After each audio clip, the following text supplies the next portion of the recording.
Morning students, hope you all are well. So today we are going to start the next chapter 6, design and planning for environmental conservation.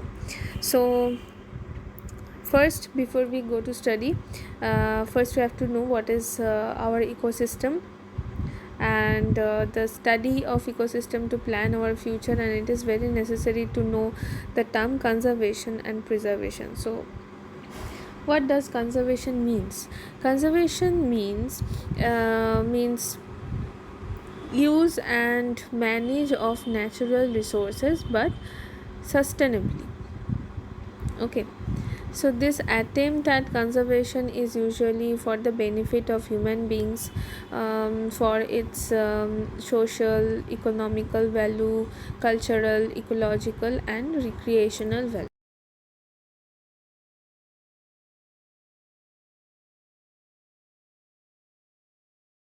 Be no waste. Thus, fossil fuel can be conserved by using alternative source of energy, or forest reserve can be conserved by ensuring enough time is given for rejuvenation of the resources. And so this is conservation, and preservation means it is an attempt to maintain the present condition and not allow any human interference to degrade our environment. So preservation is usually not anthropogenic. So this idea is to save our nature and our environment from any harmful activity, like that. So environmental planners, they try to achieve sustainability, means sustainable use of natural resources.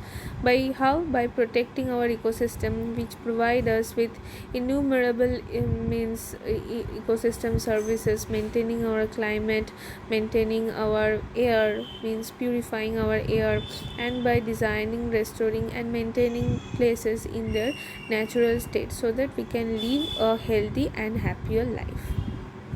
Right now, ecosystem analysis. So ecosystem means what?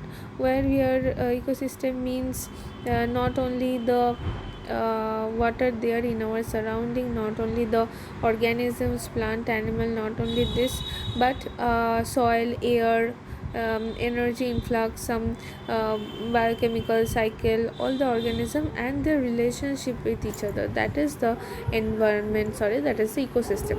So ecosystem analysis provides a way of looking at the impact of human activities on the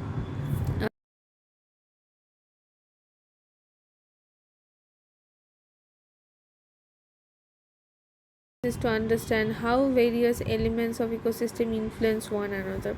So ecosystem analysis is a tool that used for decision making. Now, the structure of an ecosystem, we consider it, we can divide it into two parts, abiotic and biotic components. So biotic components mean all the organisms, so it includes all the autotrophic organism, means all the plants, and also the heterotrophic organism, like heterotrophic components like uh, some primary, secondary, tertiary, consumer, bacteria, virus, all of them, means all the biotic, all the living part. Okay, uh, so autotrophic organism, they are the producers, they make their own food with the help of the photosynthesis process. Okay, and in heterotrophic components, different components are there, like consumers, primary, secondary, tertiary consumers, which are directly or indirectly dependent on the producers. Some microorganisms are also there, um, and some detritivores, these are also there. Okay, so they are indirectly or directly dependent upon each other for food. Okay, and if we consider in case of biotic components, so biotic components means air, water, nitrogen, carbon, phosphorus, sulfur, or climate, soil, carbohydrate, protein, fat, all of these are the abiotic components of ecosystem.